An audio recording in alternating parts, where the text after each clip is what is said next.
Hello, this is the luckiest maths teacher in the world. Thank you so much for tuning into this video in which I'll go through each of the topics on your screen there for your final semester exam. So let's get started with the two black topic statistics. So we'll start with box plots. So box plots are a way to display data. In particular, they display the 5-number summary of data.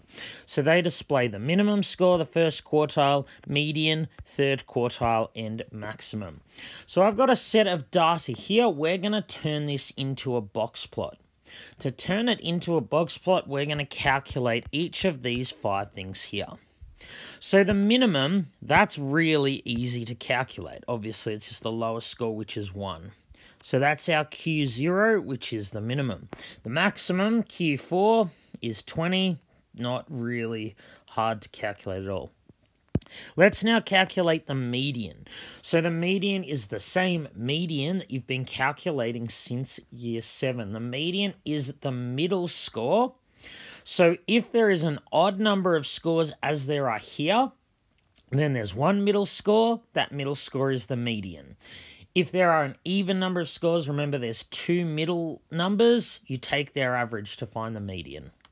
So in this data here, the middle score is 11. That's Q2 or the median. It's the median because there are the same number of scores above it as below it. 4 scores above it, 4 below it. So now we're going to calculate the first and third quartile. These are the 2 things that are new to you this year. So the first quartile and third quartile, we calculate them by dividing the data into 2 even groups. You might notice a problem here. We actually have 9 scores here.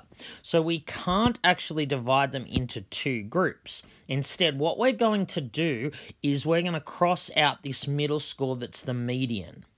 So now what we have one group of scores here below the median, one group above. Both of them have 4 scores, so they're 2 equal groups.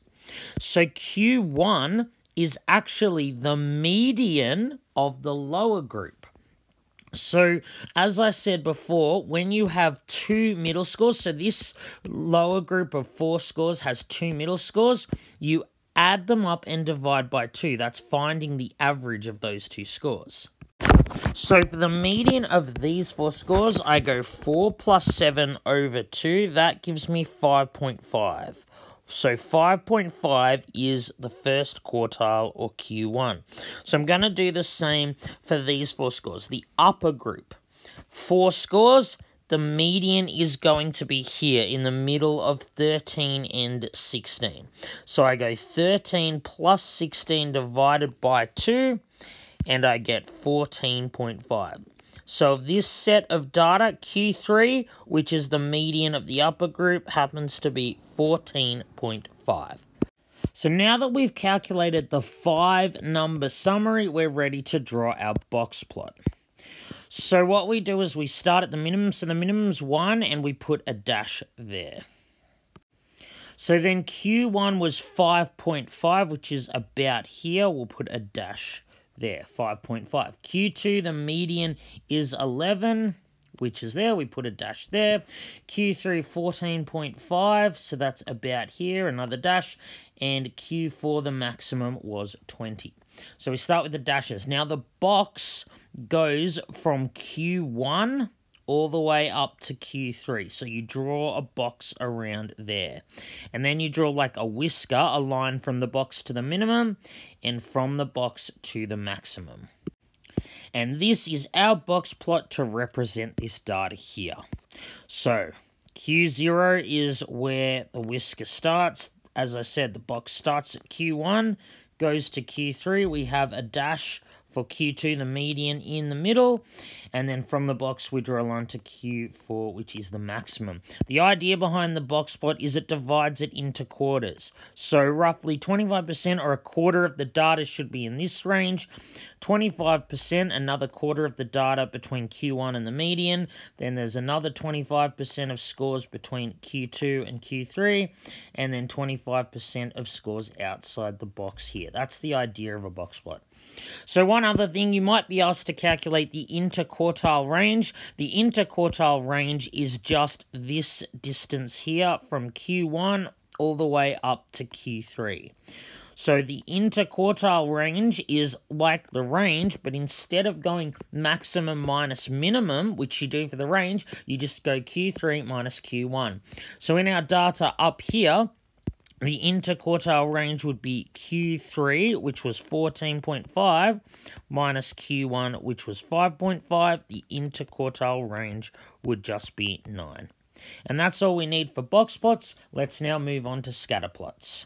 So a scatter plot is a graph that shows the relationship between two numerical variables. So scatter plots look like this. They have two axes for the two variables, and they have heaps of dots, each of these points having two values. So this first scatter plot shows a positive linear relationship. So it's linear because the data roughly lies in a straight line. It doesn't need to exactly lie in a straight line, but this is linear because it roughly lies in a straight line. So the relationship here is positive because the line leans to the right. Basically what's happening as we are going across to the right, as this variable on the x-axis is increasing, the variable on the y-axis is also increasing. As this thing goes up, this thing goes up too. So this relationship in the second scatter plot is also linear because it roughly lies in a straight line, but it is negative because the line would lean to the left. In other words, as the variable on the x-axis is increasing as we're going across here, the variable on the y-axis is actually decreasing. So an example of what this first scatter plot could be, it could be height versus weight. That's the kind of thing we would represent on a scatter plot. Each of these points would have a value for height on the x-axis, and it would have a value for weight on the y-axis. That relationship would be positive because as you grow taller, you tend to weigh more. I'm not saying if you're taller, you definitely weigh more than someone that's shorter than you, but taller people generally weigh more. As your height goes up, generally your weight goes up. So an example of two variables that have a negative relationship, your age versus your maximum heart rate. As your age increases, as we go along here, your maximum heart rate actually decreases. So that's why the relationship is linear. As one of the variables goes up, as age goes up, the other one goes down. So this third scatter plot shows just random points all over the place. This shows a relationship that's not linear. This data doesn't even look close to lying in a straight line. So let's now look at calculating the line of best fit. So let's look at this scatter plot here. It displays the relationship between hours studied, so that's one numerical variable, and test score, another numerical variable. We'd expect the relationship between these two to be positive. We'd expect the more hours you study, the higher your test score. Again, just a general trend. I'm not saying if you study more, your test score is absolutely 100% going to be higher. I'm saying in general, the more hours you study, the better your test score. So we're going to calculate the line of best fit. So what we're looking for is the line that is close as possible to all of these data points. So the way you calculate the line of best fit is you need to draw a line that goes through 2 points. And we also want roughly the same number of scores above the line as below the line. The reason it has to go through 2 points is so we can calculate its equation, and the reason we want the same number of points above and below the line is so the line sort of goes through the middle of the data. So looking here, I could draw a line through this point and this point. So the reason I chose those 2 points is if I draw a line through this point and this point, you can see there are 4 scores above the line and 4 scores below the line. So I'm now going to calculate the equation of this line. Because I have 2 points, I can calculate its equation. So the equation of any line can be written as y equals mx plus b. So we just have to find m first and then find b. So remember, m is the gradient. So to find the gradient, we're going to use the 2-point formula. N equals y2 minus y1 over x2 minus x1. So remember, these come from the 2 points. x1 means x coordinate of the first point, y1 means y coordinate of the first point, and so on. So the 2 points that this line goes through, 6, 100 is that point here, and this point here is 260. So the gradient would be y2 minus y1 over x2 minus x1. Now, if you put that straight on your calculator, you get 10. So I found the gradient of this line is 10. That means for each additional hour studied, we expect that our mark will go up by 10%. So I found M, now I need to find B. So the way you find B is you take your equation, y equals mx plus b, you substitute m, x, and y. So I'm going to substitute m for 10. Remember, I just calculated the gradient was 10. Now, to substitute x and y, they come from one of the points. It doesn't matter which one. So I'm just going to choose the point 260. So I'm going to rub out x and y. I'm going to replace x with 2 and y with 60. I now have one equation with one unknown b. I can solve this really easily. I have 60 equals, of course, 10 times 2 is 20. So I have 60 equals 20 plus b, and I simply subtract 20 from both sides, and there I have it. 40 equals b. So the equation of the red line above, the line of best fit, is y equals m, which was 10, mx plus b. That's the equation of the line of best fit, and it allows me to make some predictions about what somebody's test score would be if I know the number of hours studied. So, for example, according to the line, if x was equal to 4, y would be equal to 10 times 4 plus 40, which is 80. This line of best fit predicts that if you study for 4 hours, your score will be 80. That's the point of a line of best fit, to make predictions. All right, that's all for statistics. Let's move on to probability. So you all know what probability is. You know that probability is the assigning to a random event a number to indicate how likely it is. We give these events a number between 0 and 1 to state how likely they are to occur. If the probability is close to 1, that means it's likely to happen. If the probability is close to 0, it's unlikely to happen. So we're going to start with Venn diagrams and conditional probability. So let's look at this question here. In a class of 30 students, 8 play AFL, 5 play basketball, 20 play neither. We've got a whole heap of probabilities here to calculate. Venn diagrams, or two-way tables, are very useful for probability. In particular, we use them when our question involves two sets. So here we have two sets, the set of people playing AFL, the set of people playing basketball. Two categories, two sets. So what I'm going to do is I'm going to draw a Venn diagram to put in all of the information of the question, and that will help me calculate all of these probabilities here.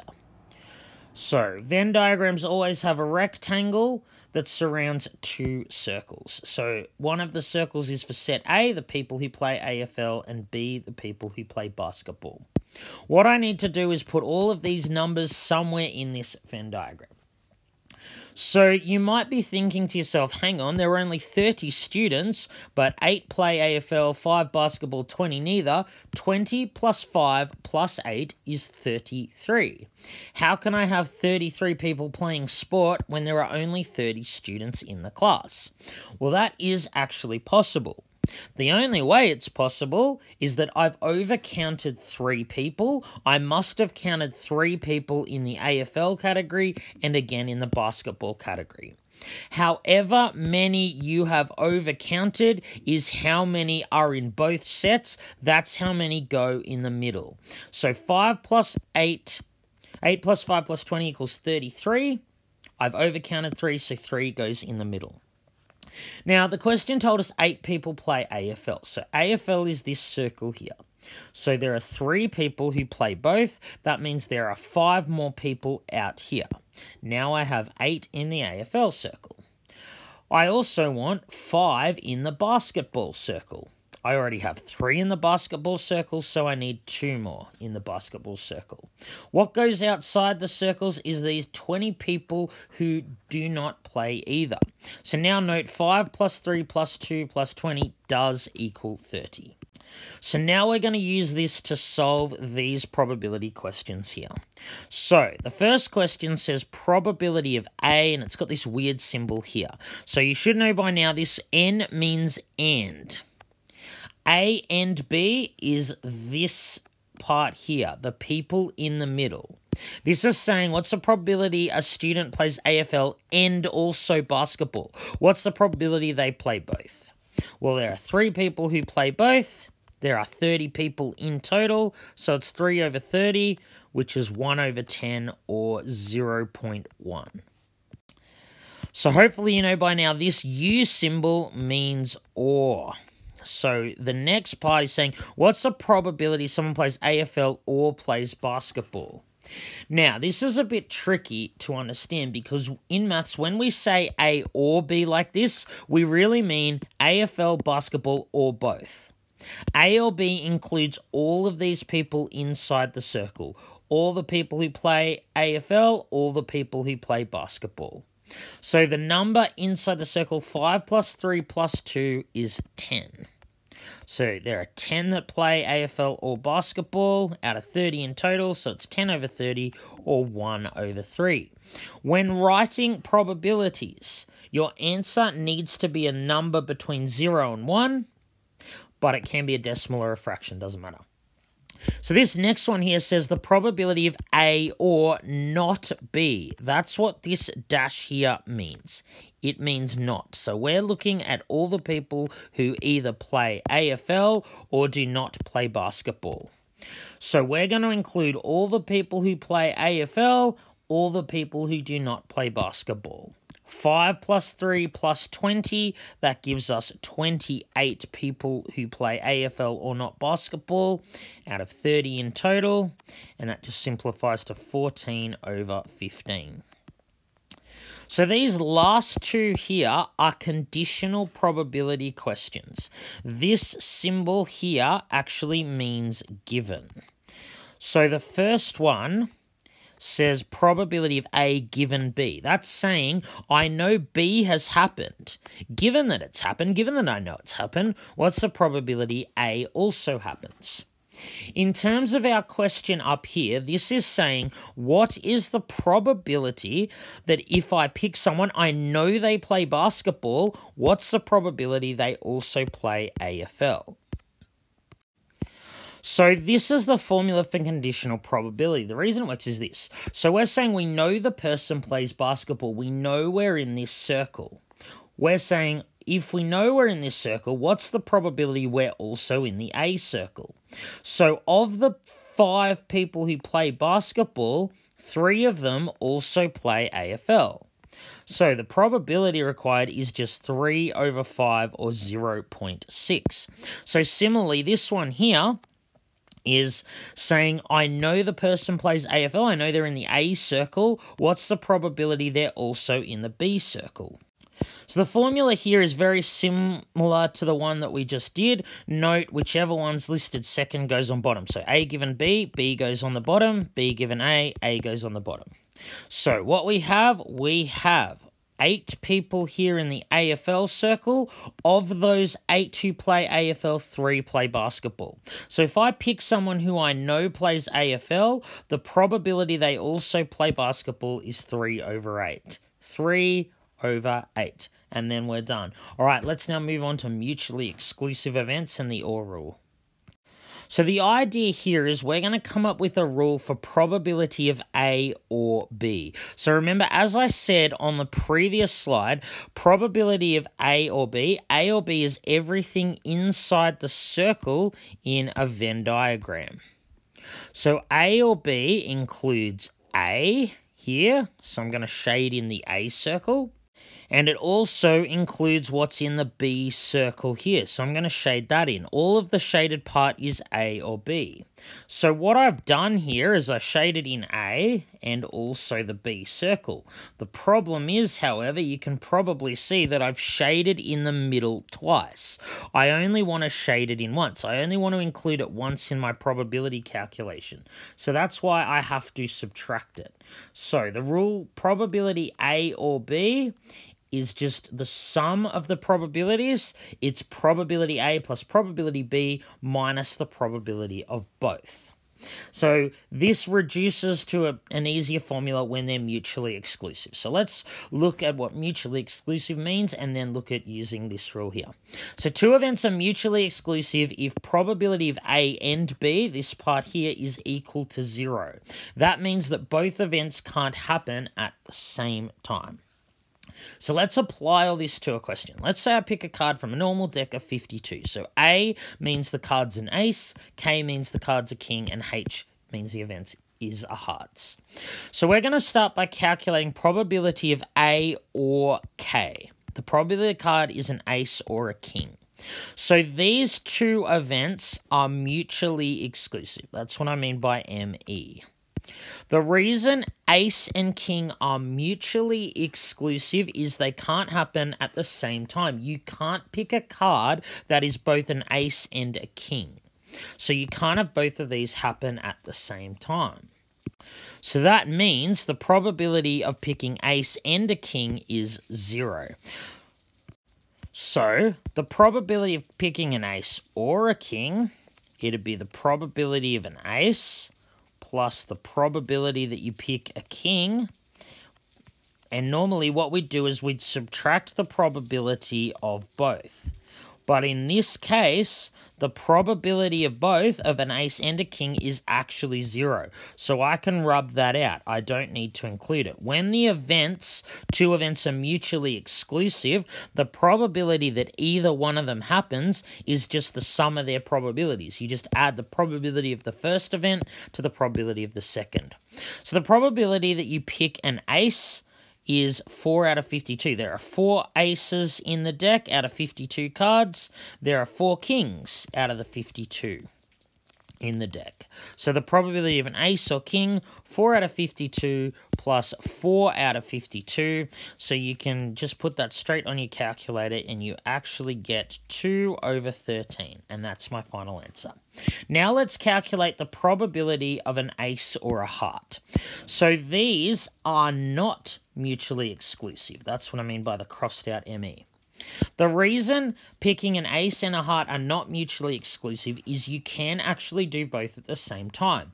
It is possible to pick a card that is both an ace and a heart.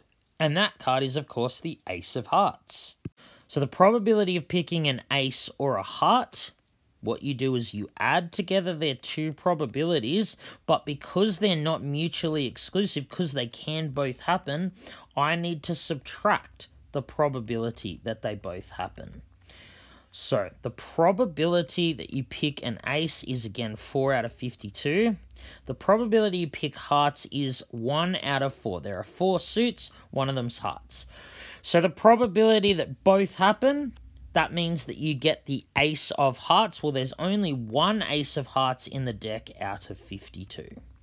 So putting this straight on your calculator, you get 16 over 52 or 4 over 13. And that is our final answer. All right, let's now move on to independent events and the AND rule. So people always get mixed up with mutually exclusive and independent. So mutually exclusive means they can't both happen. Two events being independent means one does not affect the other. So please make sure you know the difference. Mathematically, they're independent if probability of A given B equals probability of A. This is just saying that B happening doesn't change the probability that A happens. So two events are independent if they don't affect each other. There's heaps of examples. For example, if you toss 2 coins, the outcome of each coin is independent. What you get on the first coin doesn't affect what you get on the second coin. So the thing about independent events is that if you have 2 events that are independent, it makes probability calculations easier. Because if 2 events are independent, the probability they both happen is just the product of their respective probabilities. The probability that A and B happen is just the probability of the first event times the probability of the second. You can only use this rule if two events are independent. So let's look at this example here where we'd use independent events. So Mr. Luck has a bag containing 5 Mars bars, 3 crunchies, and my star student Angus picks 2 of these chocolates, one after the other, without replacement. So this means he takes one of these chocolates, it doesn't get replaced. Then he picks a second one. So what we're going to do is we're going to put all of these into a tree diagram. We're going to list all of the possible outcomes. So on the first pick, he can either get a Mars bar or Crunchie. And whatever he gets on the first pick, he can still get a Mars bar or Crunchie on the second pick. So this tree diagram, the point of the tree diagram is help us write the outcomes. There are 4 possible outcomes. He can get 2 Mars bars, he can get a Mars bar first, then a Crunchie, then a Mars bar, or he can get a Crunchie, both goes. So the thing is, these 4 events, though, are not equally likely to occur. You're more likely to get a Mars bar each go than a Crunchie. So we're going to write the probabilities on the branches. So this is the first pick. There are 8 chocolates. 5 of them are Mars bars. The probability he gets a Mars bar is 5 over 8. The probability he gets a Crunchie is 3 over 8. So because they were picked without replacement, if he picks a Mars bar the first go, so there were 5 out of 8 Mars bars, if he picks a Mars bar the first go, there are 4 Mars bars left out of 7 in total. If he picks a Mars bar first go, there are still 3 Crunchies left, but only 7 Mars bars in total. If he picks a Crunchie first, one of the 3 Crunchies, there's going to still be 5 Mars bars left out of 7 in total, but there'll only be 2 Crunchies left out of 7.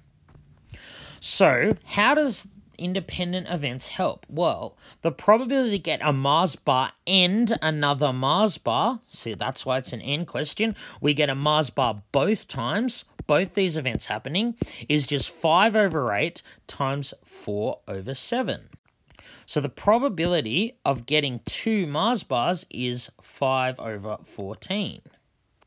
Similarly, the probability you get a Mars bar and a Crunchie, Mars bar first, Crunchie second, the probability both of these things happen is just 5 over 8 times, this time, 3 over 7, and that gives you 15 over 56. And we can do the same for the other. 3 over 8 times 5 over 7, again 15 over 56. The probability that you get a Crunchie first and second go, the probability both of these happen, 3 over 8 times 2 over 7 is 3 over 28. It makes calculations so much easier. So now we can find probabilities a lot easier from this. The probability that he gets 2 Mars bars is 5 over 14. The probability that he gets 1 Mars bar and 1 Crunchie, one of each type of chocolates, he could get this or this. So it's just 15 over 56 plus 15 over 56. Okay, because the probability that he gets a Mars bar or a Crunchie, I could have this or this. Remember, or means add. So the answer I get is 15 over 28. That's the probability he gets 1 Mars bar and 1 Crunchie, and this question was made so much easier by independent events. The fact that we could just multiply the numbers on the branches. All right, that's all for probability. Let's now move on to index laws. So you need to know these 8 index laws here. So I'm going to go through them one by one with some examples. So the first index law says if you multiply the bases, A is the base, you add the powers. So if you have something like x to the power of 7 times x to the power of 3, keep the same base, add the powers. If you have numbers and letters, just do them separately. So to do this one here, I would go 3 times 2 is 6. Y squared times y cubed, keep the same base, add the powers. Now z times z to the power of 4, z is the same as z to the power of 1. So this will also be z to the power of 5, because 1 plus 4 is 5.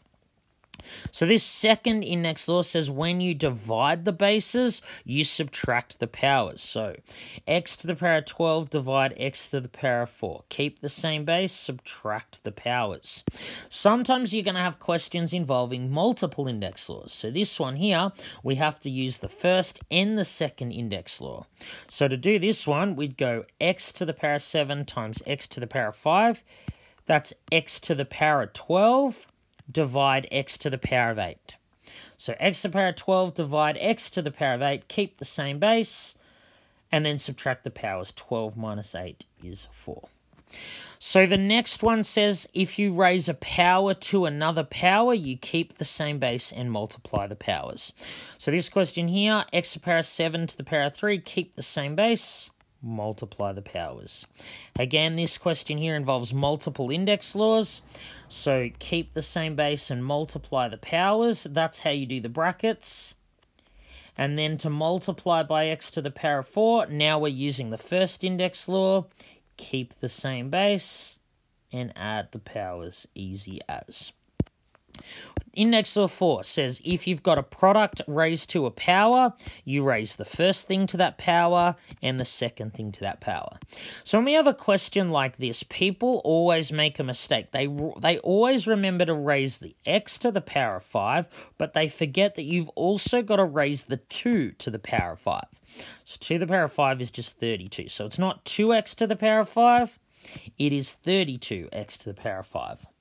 So this one here involves multiple index laws again. So we've got to go 3 to the power of 3. Now we've got to go x squared to the power of 3. So to do that, keep the same base, multiply the powers. Keep the same base, multiply the powers, and then we're done. Index law 5 says if you have a fraction to a power, you just raise the top number to the power and the bottom to the power. So for this one here, we'd go x cubed to the power of 5. Keep the same base, multiply the powers. Then we'd raise the bottom to the power of 5. So to do that, we keep the same base and multiply the powers. Index law 6 says anything except 0 to the power of 0 is 1. So 1 to the power of 0 is 1. 2 to the power of 0 is 1. 3 to the power of 0 is also 1.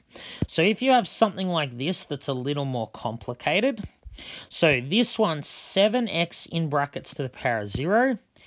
The difference is everything here is being raised to the power of 0, whereas in this second term, only the x is being raised to the power of 0.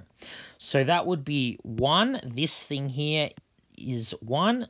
The thing in brackets to the power of 0 gives you 1. And this thing here gives you 7 times 1, because in this second term, 7 is not being raised to the power of 0, only x is. So you just get 1 plus 7 times 1, which of course equals 8. So the last two are the most difficult. Number 7 is about negative powers. So it just says if you have a negative power, move it to the bottom of the fraction, but write it with a positive power.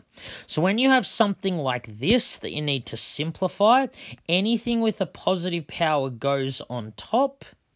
Negative powers go to the bottom, but you write them with a positive power.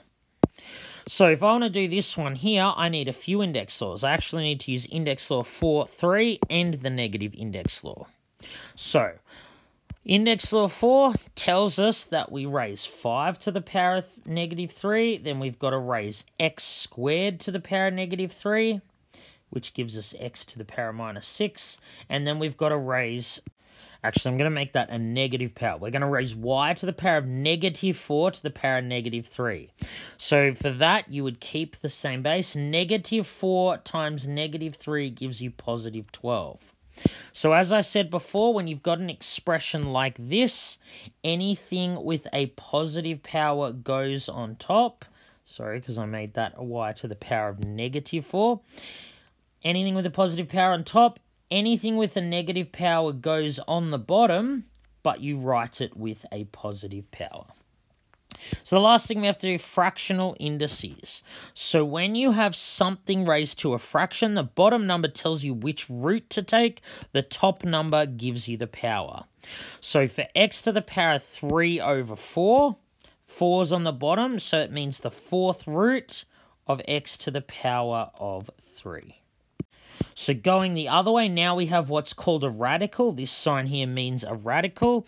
So if I'm going to write that with a fractional power, so keep the same base, the power goes on top, and which root it is goes on the bottom. And then we're done. All right, let's now look at surds. So a surd is just the square root of a number where that number is not a perfect square. The square root of a non-perfect square is irrational. So you might be thinking, okay, what do I mean by perfect square? So these are the perfect squares. 1 times 1, or 1 squared, 2 squared, 3 squared, 4 squared, 5 squared, so on. The next one would be 6 squared. They are perfect squares. Anything else is not a perfect square. You can see 3 doesn't appear on this list. 3 is not a perfect square. 10 doesn't appear on this list. 10 is not a perfect square.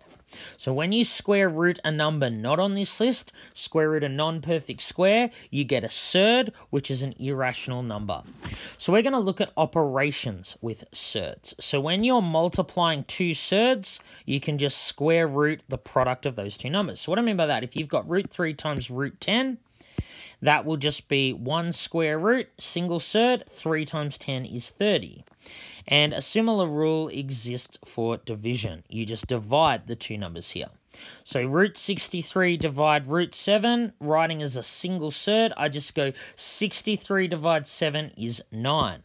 Now the square root of 30 is a surd. It is irrational because 30 is not a perfect square.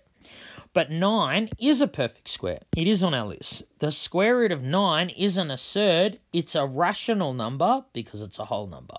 So that would actually give you 3. So sometimes the answer you get is irrational, sometimes rational. So that's for multiplying and dividing, which is really simple. It's harder to add and subtract surds because you can only add or subtract if they're like surds. By like surds, I mean they have the same number under the square root. So this one here and this one here are like surds. I can add them.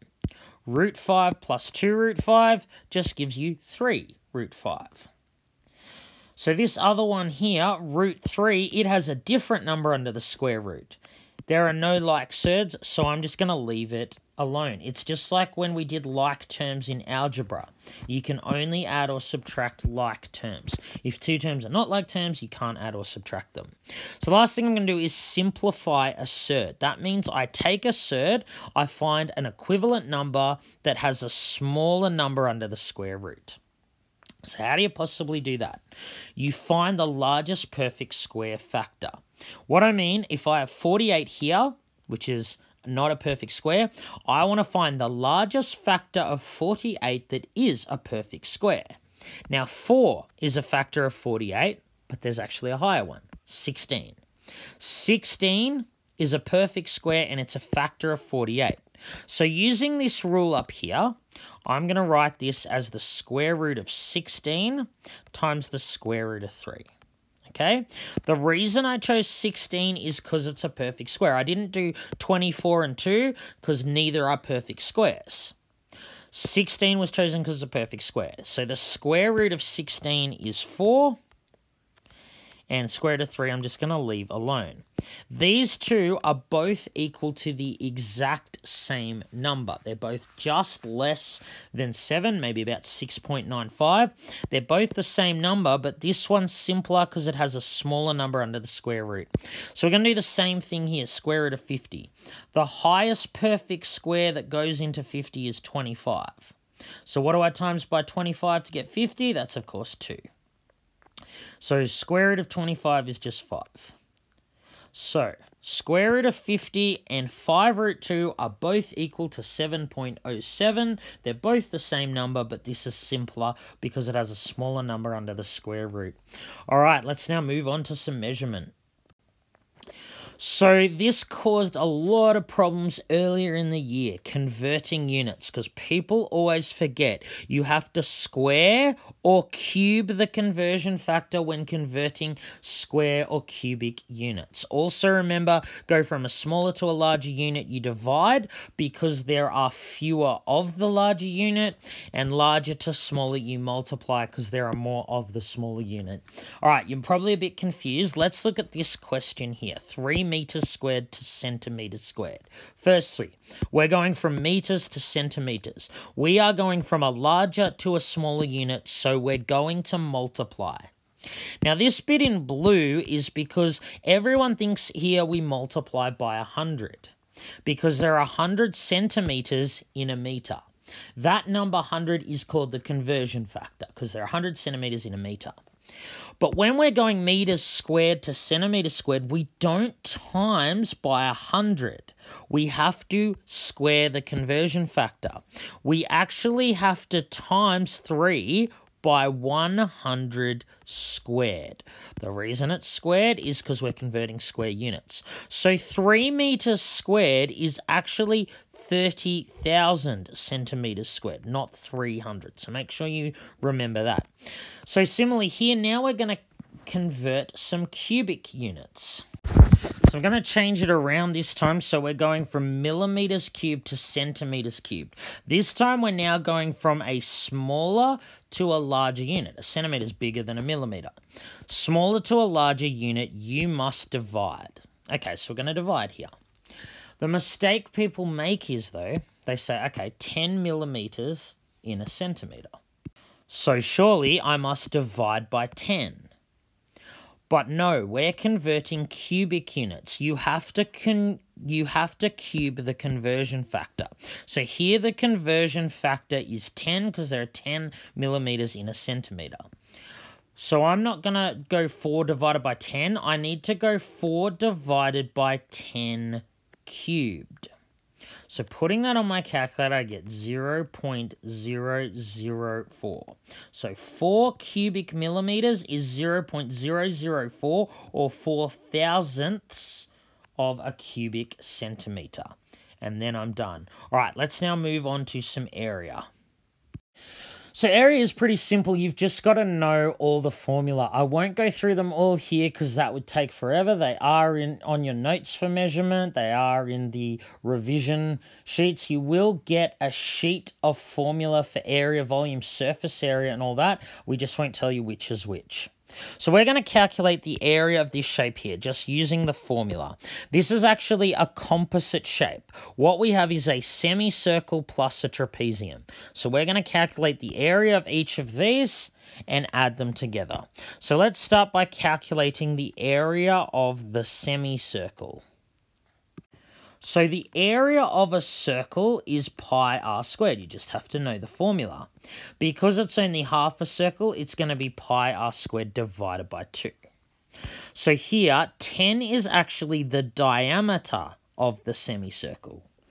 In the area formula, we need the radius. So if the diameter's 10, the radius will be half that, which is 5.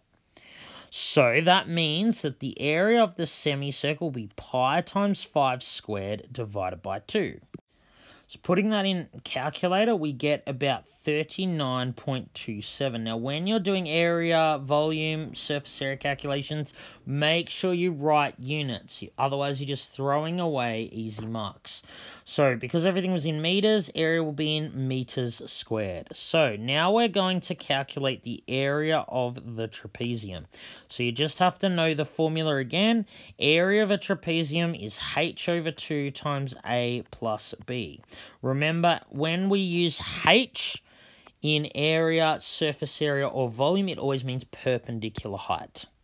So for our trapezium, the perpendicular height is 8. Now, A and B refer to the 2 parallel sides. A trapezium always has 1 pair of parallel sides. So in this case, it's going to be 10 plus 18, like that. So then we can put this straight in our calculator and we get 112 meters squared. So therefore, the total area of this weird looking shape is going to be the semicircle plus the trapezium, and that gives us 151.27 meters squared, and then we're done. So let's now move on to surface area and volume. So surface area and volume are used for 3D shapes. This shape here is a prism. It's a triangular prism. We're going to calculate first its surface area and then its volume. So to find the surface area of any shape, whether it's a prism or not, add the area of all of the faces. So this shape, this triangular prism, has 2 triangles at the front and back, and it has 3 rectangles. So we're going to add all of those together. Let's start with the triangles. So the formula for area of a triangle is base times perpendicular height over 2. So in this case, the base of the triangle is 8, the perpendicular height of the triangle is 6. So the area of each of the triangles is 8 times 6 over 2. But I'm going to times this by 2. This is the area of one triangle, but there are actually 2 triangles, one at the front, one at the back. So area of one triangle times by 2 because there are 2 of them. Now we're going to add the 3 rectangles. So we have a rectangle here at the back is 6 by 15. This rectangle at the bottom is 8 by 15. But what happens when we're calculating surface area of a triangular prism? A lot of people forget the 3rd rectangle, this one here at the top. We need to also calculate it. Now we know 15 is the length, but we don't know the width of the rectangle here. So sometimes when you're calculating area, surface area, volume, you need to use Pythagoras to find an unknown side. So this side here, using Pythagoras, square root of a squared plus b squared. The reason we plus here is it's the longer side, the hypotenuse. When you're finding the hypotenuse, you add. If we're finding a shorter side, we would subtract. So longer side, we add. So if I put square root of 6 squared plus 8 squared on my calculator, I get 10. This dimension here is 10 meters. That means this rectangle is 10 by 15. So then all I do is add up all of these, putting it straight in my calculator. So you actually get the answer 408. Now surface area, still area, means it's in square units. All right, let's calculate the volume of this prism. So with surface area, I couldn't give you a formula because it'd be really different for every shape. You just have to add up the area of each of the faces. But for any prism, the volume follows this rule. It's always the area of the base times the height. The base of a prism is the shape that's repeated. It's not necessarily the shape that's on the bottom. So this triangle here, this is the shape. It's repeated at the front and it's also at the back. The base of a triangular prism is a triangle. So the volume would be the area of the base. We actually figured out the area of the base was 8 times 6 over 2. So that's the area of the triangle times by the height of the prism. When we say h again, we mean perpendicular height. We mean this dimension that's perpendicular to the base. So the area shaded yellow times 15, that gives us the volume. So if we put that on our calculator, we get 360. When you're doing volume, it's cubic units, so it'll be meters cubed. So sometimes you, instead of being asked the volume, will be asked the capacity. The only difference between volume and capacity is the units. Volume uses cubic units like meters cubed or centimeters cubed. Capacity uses units associated with liquid like milliliters and liters. So if you know these two conversions, you'll be fine. 1 centimeter cubed is a milliliter. They're the same thing. The other conversion that you need to know, 1 meter cubed is 1,000 liters. So if a shape holds 360 meters cubed, if that's its volume, its capacity will be 360,000 liters. I just times 360 by 1,000 because there are 1,000 liters in 1 meter cubed. All right, the last thing we need to do for measurement is finding an unknown side. So let's look at this question here. Cylinder holds 1 liter of liquid. What's the diameter if the height is 20 centimeters? So whenever you're trying to find a dimension, whether that's a radius or diameter, length, width, whenever you're trying to find a side length, you start by writing the formula, substituting everything you know, rearrange to find what you don't know. So this is talking about holding 1 liter. So straight away that should tell you this is a volume question.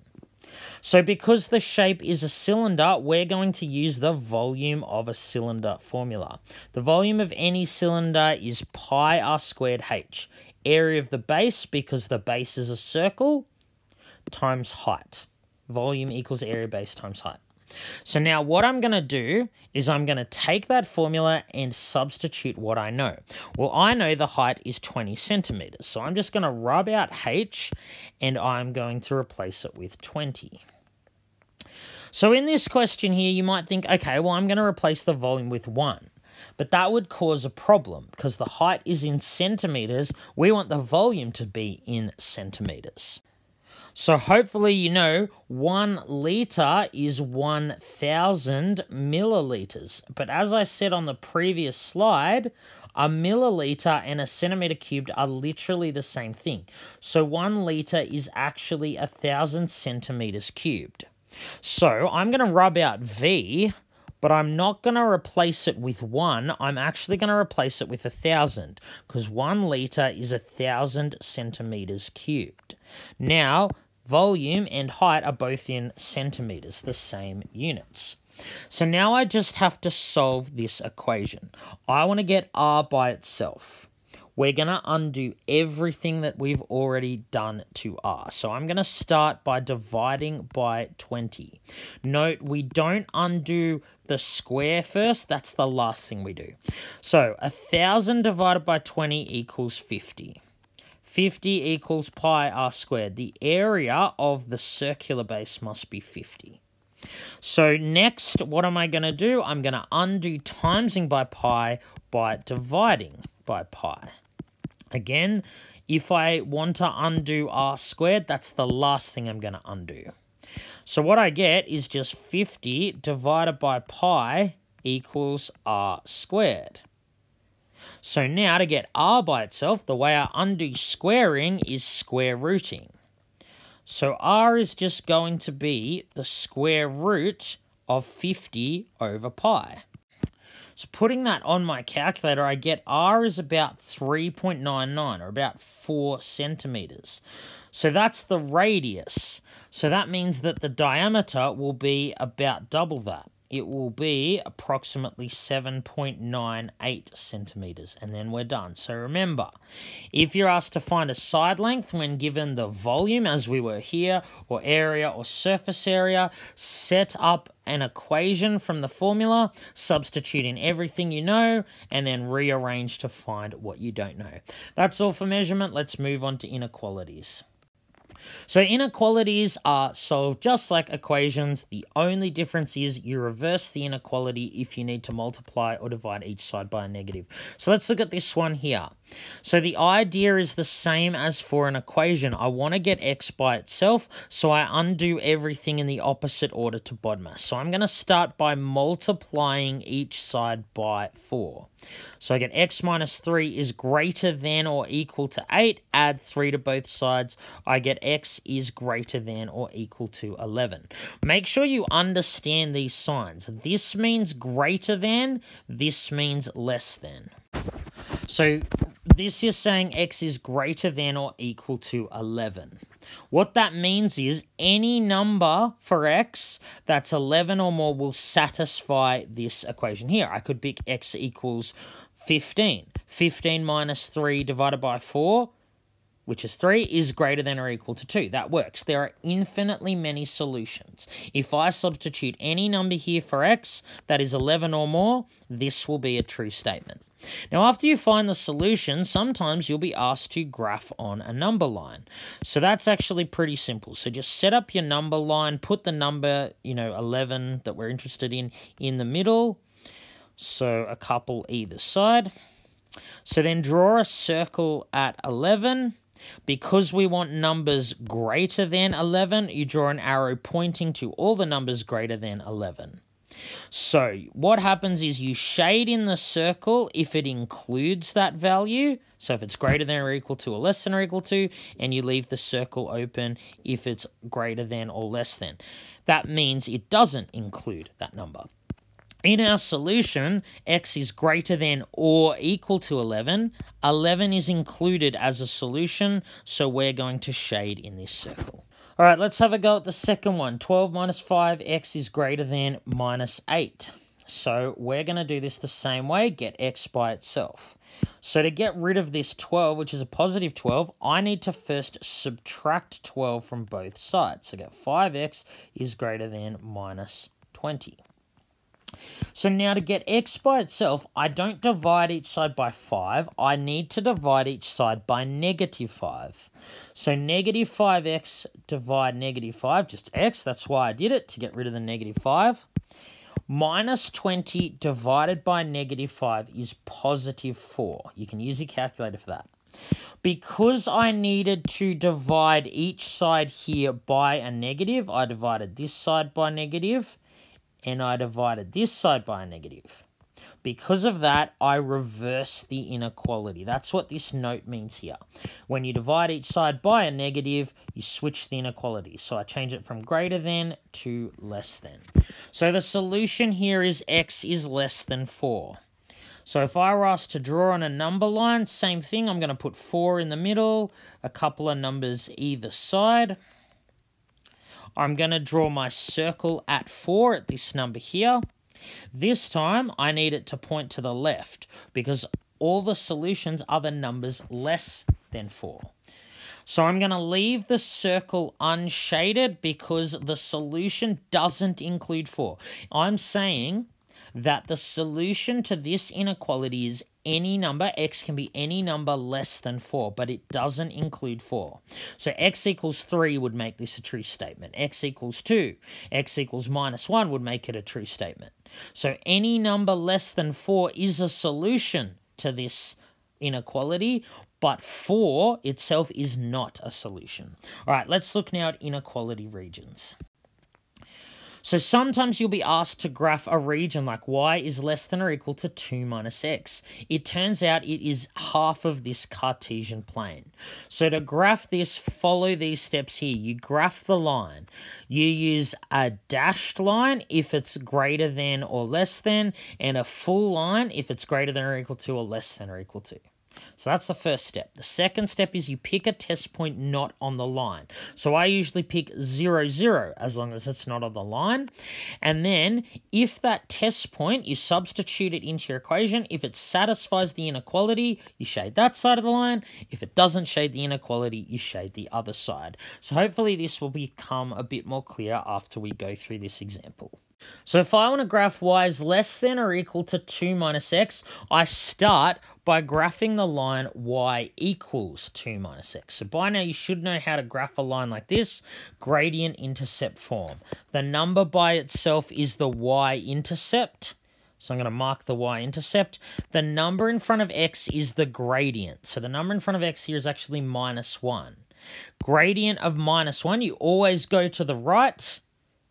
And because it's minus 1, we go down. So I go 1 to the right and 1 down. So this line also goes through this point 1, 1.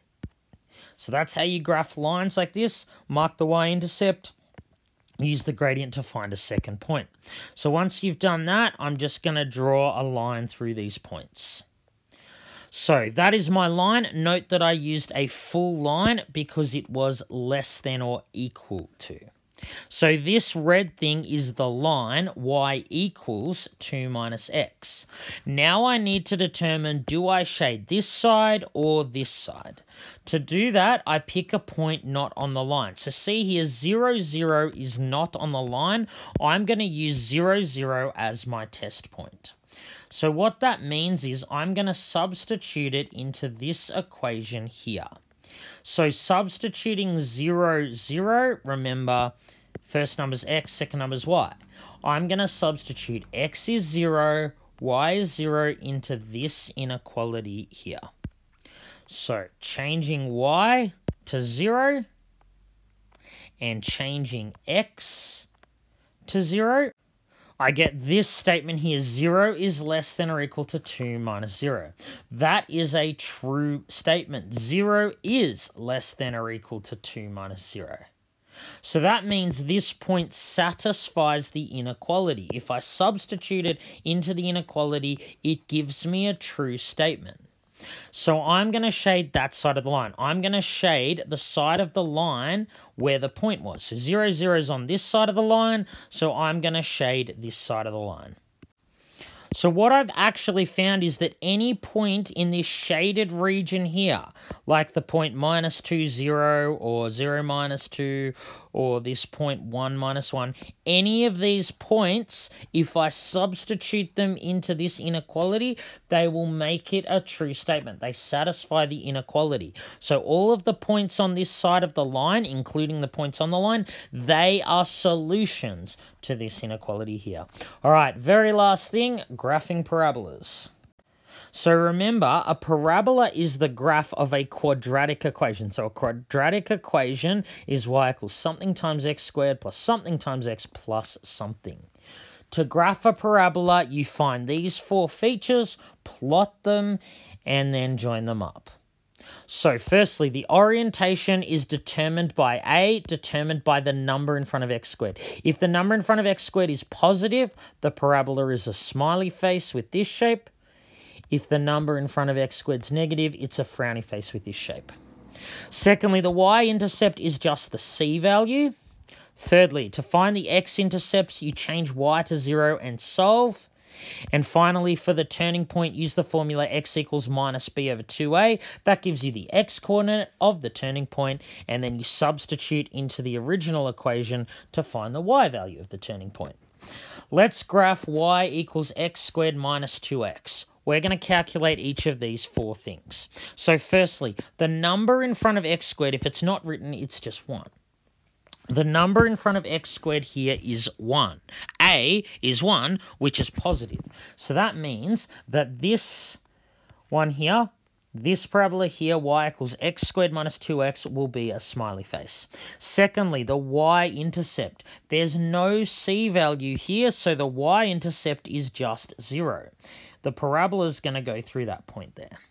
Next, we have to solve to find the x-intercept. So what we do is we take our equation y equals x squared minus 2x, and we're going to change y to 0.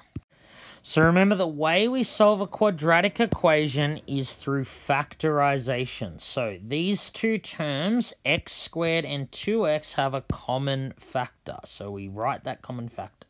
So what do I times by x to get x squared? X. What do I times by x, this highest common factor, to get minus 2x? It's minus 2. After you've factorized it, you use the null factor law. Either the first thing equals 0, x equals 0, or the second thing equals 0. If this equals 0, x minus 2 equals 0, then x equals 2. What I've just found is the x-intercepts occur at 0 and 2. That's where it hits the x-axis. So the last thing I need to calculate is the turning point. So the turning point is x equals minus b. So b is the number in front of x. Here the number in front of x is minus 2. So I went minus 2. Minus b over 2 times, remember, a was 1. Number in front of x squared is 1. So if you put minus 2 over 2 times 1 on your calculator, you just get x equals 1. The x-coordinate of the turning point is 1. So that means the turning point is going to occur like here or here or here. We don't know how far down it goes. It could be down here, it could be here, it could be up here. We know the x-coordinate of the turning point, but we don't know the y-coordinate. So to find the y-coordinate of the turning point, I need to substitute x equals 1 into this equation here. So if x equals 1, y equals x squared minus 2 times x, I actually get minus 1. The turning point is x value, y value. It's 1 minus 1, meaning the turning point occurs here. This is all the information we need to know for the parabola. Because we know it's a smiley face, it's going to have this orientation. It's going to come down through this intercept, go to the turning point, stop and turn around, and then go through this x-intercept. So it's going to look like this. So when we're done, put arrows on each end and write the equation. This is the graph of y equals x squared minus 2x. So I want to make a quick point. If you're asked something like the coordinates of the turning point, coordinates of the intercept or whatever, make sure you write it as a point. In brackets, x value, comma, y value. All right, thank you so much. Sorry about the long video. Best of luck studying, but you'll ace it. You're a superstar. This has been the luckiest maths teacher in the world. Have a great day.